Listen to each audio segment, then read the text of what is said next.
wena kumkani, I want to come kwindaba ye-youth. I-youth endiyibona out there ezitratweni zethu kumkani, more especially amajita azifaka deeply into i-drugs ngenxa yesithi zimeko zakamokwabo.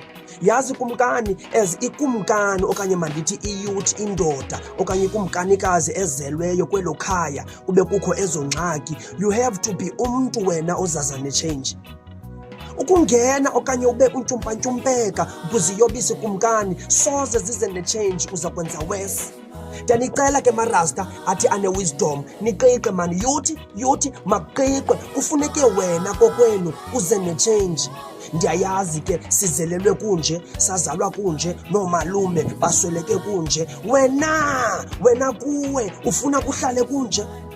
You must be a change ke kumkani. It's never too late, marasta, it's never too late. Ndiyayazi usathana kaloku, mamela, ufuna ukubulawa aba banyuliweyo.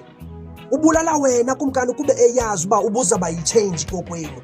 No, get into your senses, bring back ubunguwe. Ndicela ubuyele kwi-senses zakho, and ke ngoko kokugqibela, lastly, ndicela ningamncami uThixo.